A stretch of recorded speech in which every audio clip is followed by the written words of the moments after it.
So what's going on with this war in Iran? What are the Americans and everyone else up to again? The world took a breath. The ceasefire between the USA and Iran brought relief, but also questions. World leaders welcomed the ceasefire between the USA and Iran, calling for lasting peace. Yes, ladies and gentlemen, the ceasefire between the USA and Iran is here, or rather it was here, but even now it is already starting to fall apart. But it's not that the headlines were lying. If we look at the price of oil, we can see that there really was a bit of a breather. After Iran attacked Saudi petrochemical plants and the price shot up to $110 per barrel, and after the Americans bombed Kark Island and all of Iran, a ceasefire was reached between the USA and Iran, and you can see it's at about $112 per barrel. It dropped back to $93 per barrel. That's the world's sigh of relief. That's like a spark of hope that something positive is going to happen. That's that almost blind faith that when a ceasefire comes, it means that peace is near. But as you can see, from 93, it's already climbed nicely back up to $99 per barrel, and it's still rising. It's continuing to grow. Because it turned out that the ceasefire isn't exactly stable. That there are different interpretations of the ceasefire, different interpretations, how Iran perceives the ceasefire, how Israel perceives it, and how the United States perceives it. At the same time, it's important to point out that regardless of what Pete Hegseth or Donald Trump says, the reality is that the ceasefire isn't exactly something that happened after the Americans achieved their goals. Because, as is also being said from Israel, so far it looks like a real disaster and a spectacular failure for the United States. The ceasefire does not include an agreement on the Hormuz Strait. The ceasefire also does not include the future of Iran's nuclear program, drones, and missiles. If they were to resolve what concerns Israel the most, for example, and that is Iran's enriched uranium, apparently, the United States and Israel have not yet managed to destroy Iran's enriched uranium, so Iran will be able to continue its nuclear program, if it ever really had one, and continue developing nuclear weapons. But considering that the one who issued the fatwa against developing nuclear weapons is dead, who knows how things will be now?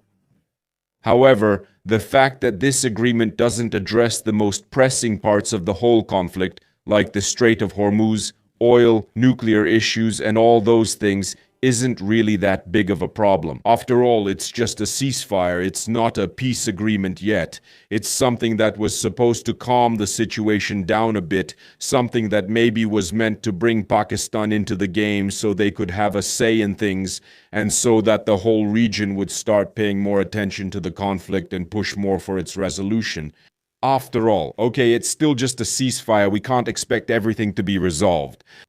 But the problem is that even the 2-week ceasefire itself really started to fall apart just a few hours after it came into effect. The ceasefire was agreed upon, it seems, in a rather sloppy way, since it wasn't clear whether the ceasefire also applied to Lebanon. France and Pakistan, just like many European countries, stated that yes, they assumed the ceasefire also applied to Lebanon, mainly the southern part of Lebanon where Hezbollah operates, which is Iran's ally, Iran's most important ally at this moment. So it was assumed that it also applied to the south of Lebanon, where right now there is an Israeli invasion aiming to occupy the entire south of Lebanon up to the river, blow up bridges, create a demilitarized zone, build fences, and do something really brutal between Lebanon and Israel, a buffer zone, a strip, so that Hezbollah fighters from Lebanon can no longer fire at Israeli cities.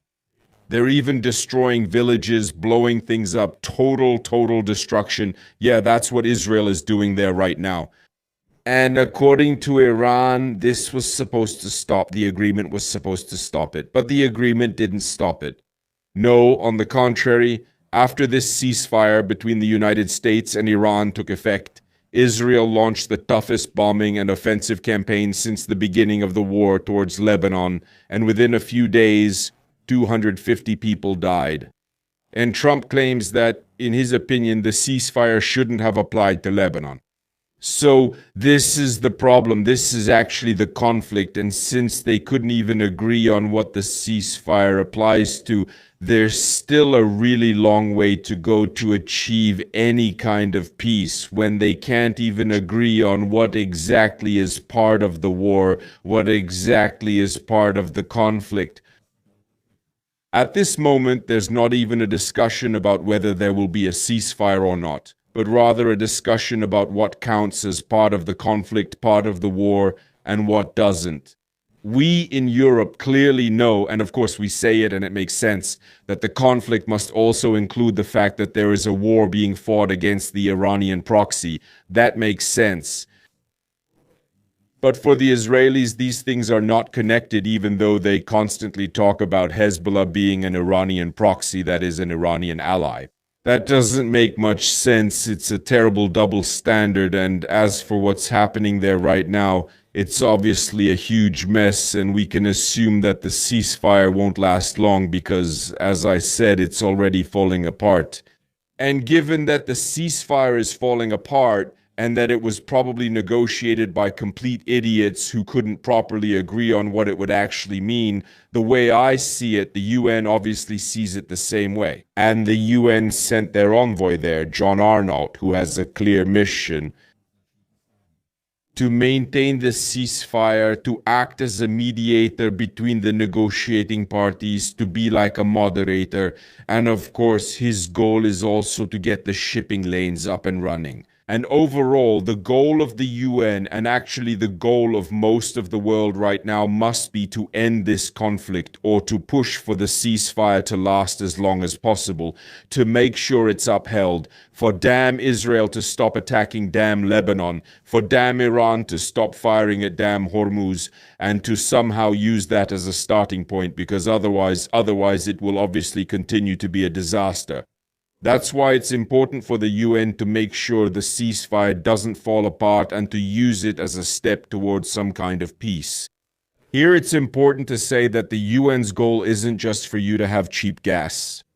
The UN's concern is to prevent famines from breaking out everywhere, because we need to remind ourselves again that in fact the impact in Europe will be the smallest of all. We're actually not very dependent on the oil industry from Hormuz. Africa is much more dependent, and even if fertilizers become more expensive now, we'll just pay more money for fertilizers. We have the money.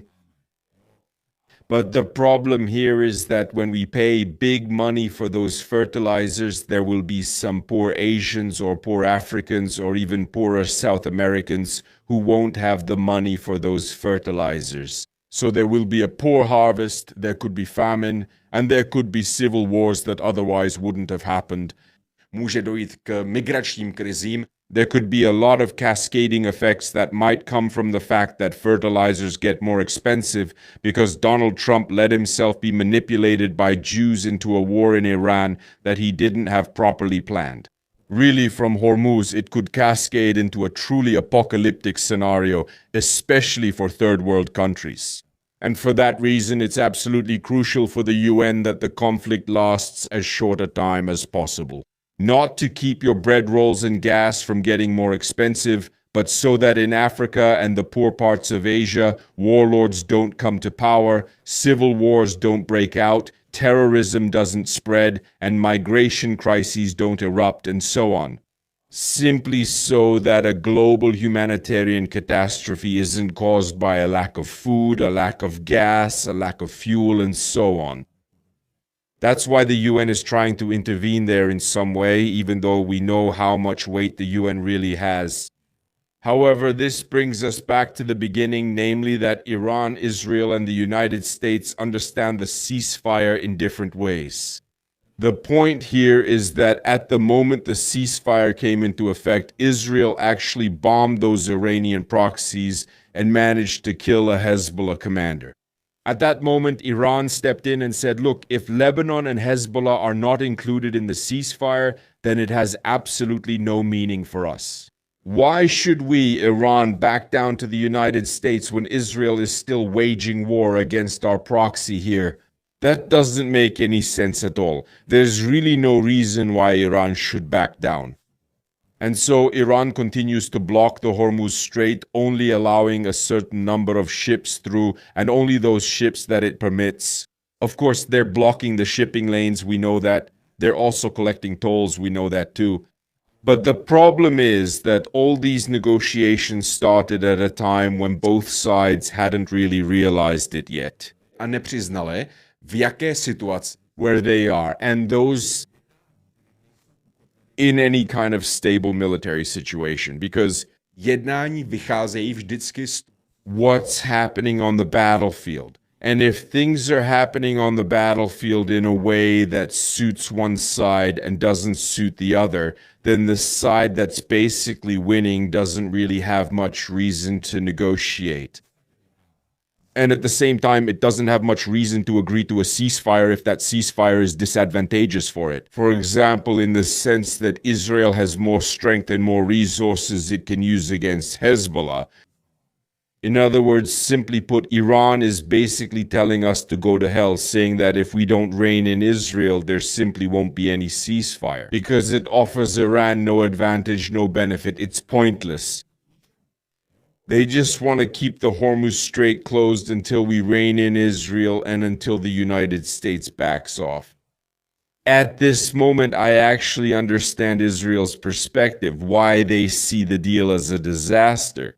Because that's exactly what the deal and the collapse of the deal are pushing towards. That Israel will actually stop carrying out those security actions against Lebanon and against Hezbollah, and if things get stuck now in some way, it will also be disadvantageous for Israel. So right now there are two key players here. Iran, for whom the ceasefire is disadvantageous because it's winning, because in its opinion it can achieve much bigger goals than it has achieved so far. So for Iran, the ceasefire isn't really advantageous, and for Israel, a ceasefire under Iran's conditions also isn't advantageous. Because Israel is willing to sacrifice oil prices and is willing to sacrifice anything possible, and its goal is to take down southern Lebanon and, of course, to dismantle Iran's nuclear program, to bring about regime change, to break it up into as many countries as possible, and so on and so forth.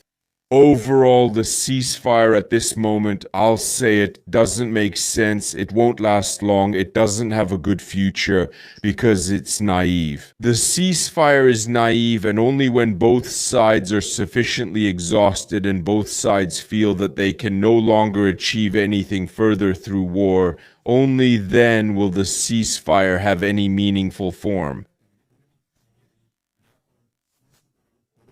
It won't be naive, and reaching an agreement will be possible.